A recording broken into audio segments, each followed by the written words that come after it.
Right, how are we? Are we all good? Thanks for all your comments on my last video.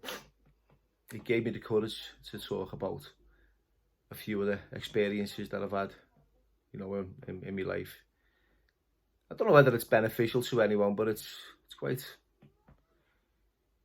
refreshing and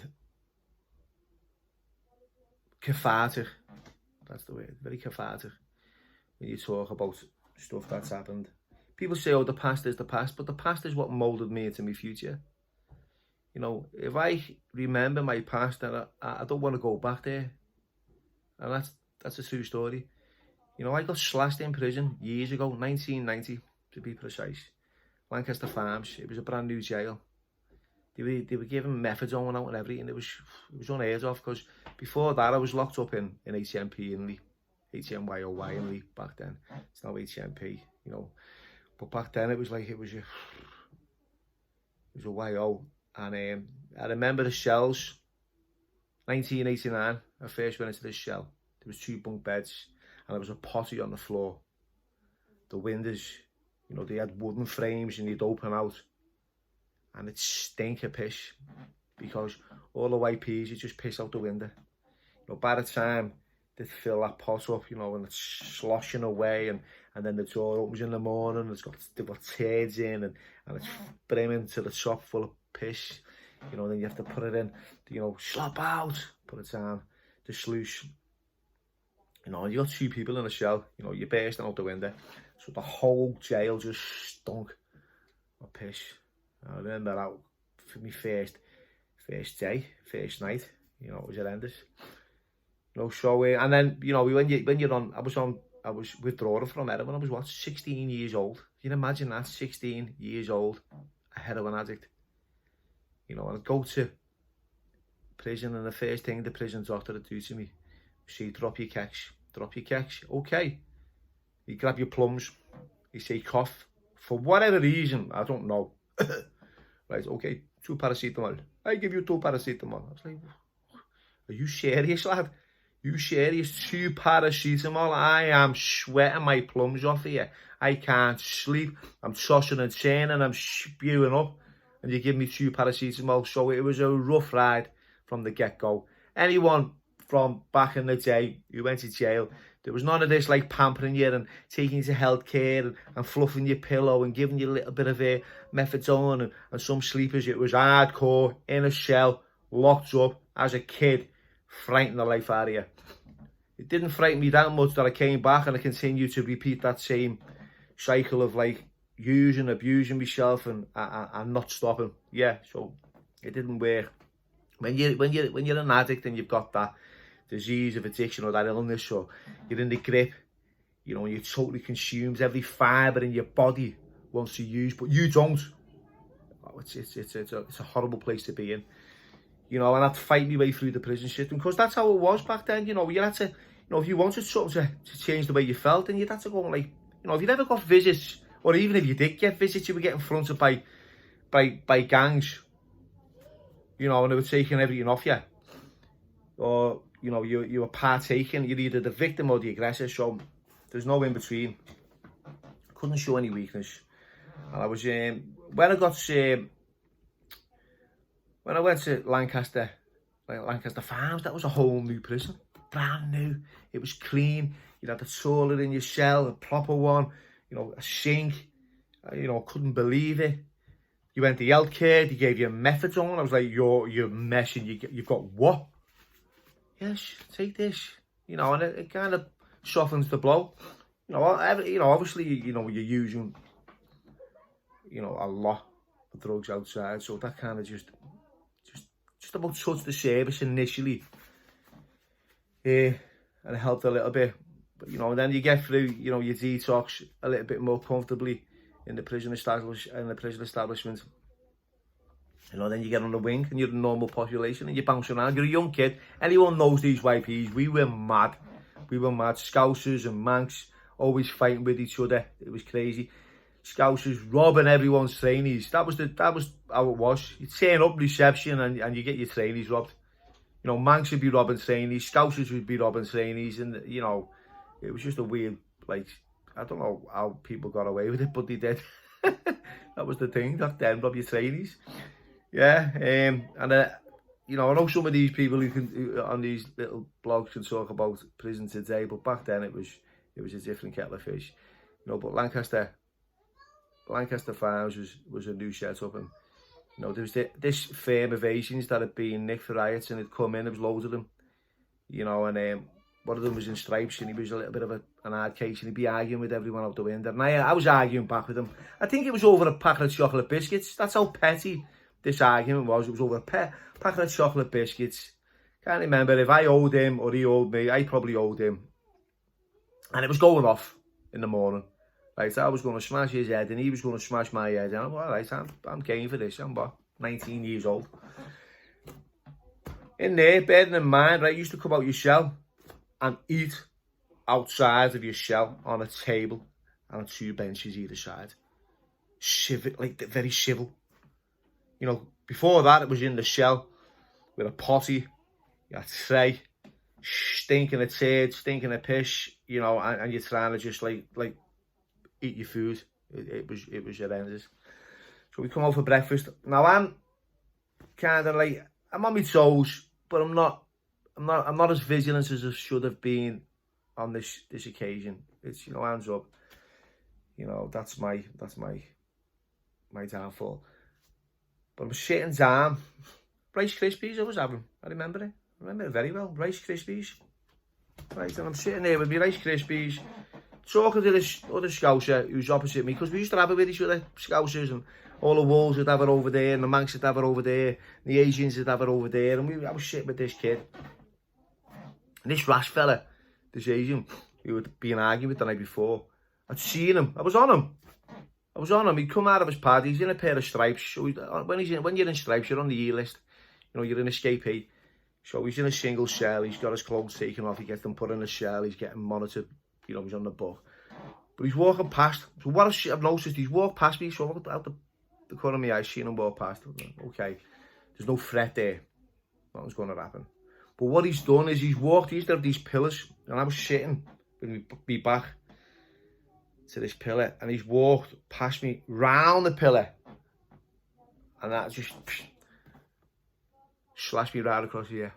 Oh, you can see it because of the beard.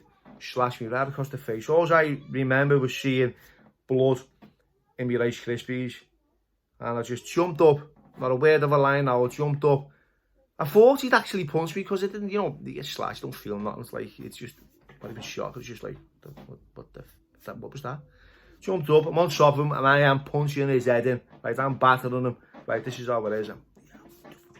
Blood's pouring all over his face. I'm not knowing why. I thought he's hit me right in the nose. This is what I'm thinking. He's punched me right in the nose, and I'm bleeding. And the young Scouse kid, he was sitting opposite me. He's going, he's slashed it, he's got a blade. So he's got a blade in his hand. Bam, screws, whistle blows, alarms are going off. Screws, the Mufti squad. Now, Mufti, they were called minimum use of force and intervention. The Mufti squad, they just come barging on the wing, twisted us both up, took us down a segregation unit, you know, got on me, and then took me to the Aussie. I had about 8 stitches. Went to Lancaster Aussie, I had 8 stitches. I was like feeling, it was horrible. It was the first time it ever happened in the young offenders. You know, especially in Lancaster Farms, it was very unheard of back then, getting slashed. You know, did they deserve it? Probably, yeah. I was, you know, I wasn't like, you know, I was in the gym a lot. I could have a fight. Still can. But back then, you know, I was a little bit more, I was a lot more wild. I was wild to a point where there was no reasoning. You know, I'd go through brick walls to get what I wanted. If you had something that I needed, I'm taking it. Doesn't matter. You know, I couldn't take no for an answer. Even if you refused me a tea bag, I was going to war with you. Right? I couldn't accept. It was like I was on a mission to sabotage my whole life and ruin everything that was going on. And I remember that, like, after that happened to me. I was down the block with the kid. He was shouting the odds out. I was winding. I was calling him, you know, shit house and a coward and all that stuff. But yeah, he went off to another prison called Castleton. Don't know whatever happened to him after that, but that was it. That was a consequence for me, and I'm sharing that because I've never really talked about it. It was, I don't know, just felt it was forgotten. I've had me bitten off over Easter eggs. People know that. By another young kid being stabbed in the chest by some kid who's on this platform, brother. When I was 25, survived that. Come off a motorbike in Thailand, ripped me intestines out, crushed me rib cage, punctured me lung. Ended up in hospital for 5 months. Survived that. I've been hit over the head with a few machetes and hatchets. One was by Marvin Abbott's cousin. And I was justified, really, because I've had a little bit of Charlie from the Ken. I was, so I was out of order. But, and that's the life. That's what it was. The drugs weren't killing me. It was the lifestyle. Isn't it? It's crazy. It's the lifestyle that kills you.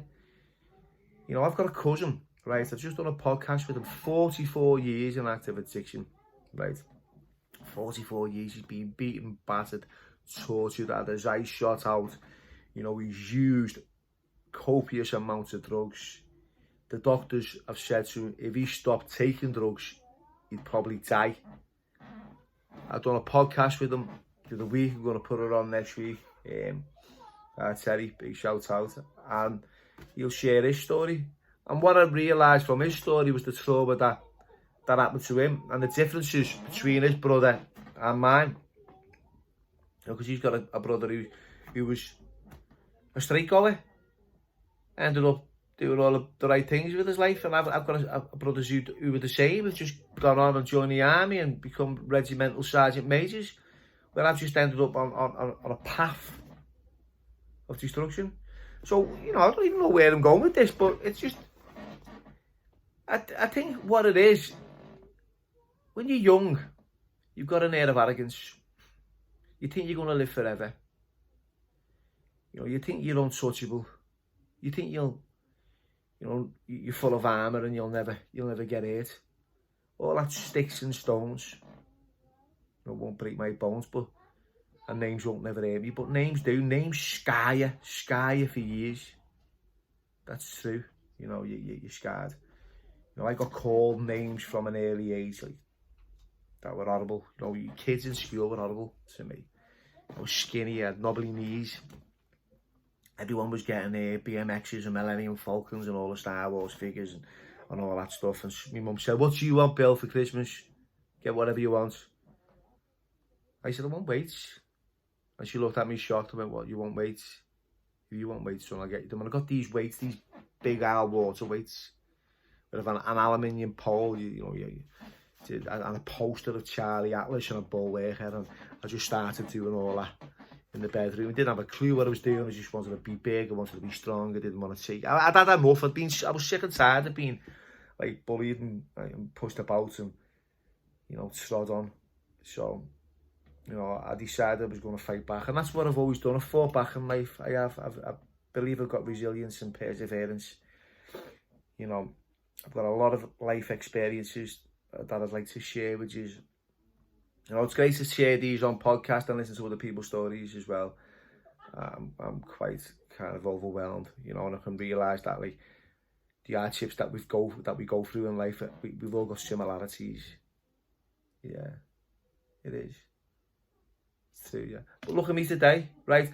I'll tell you something now. 4 years ago, I was living on a camp bed, right? I had a tag on my ankle, in my mum's. I'd lost my house. I'd lost my car.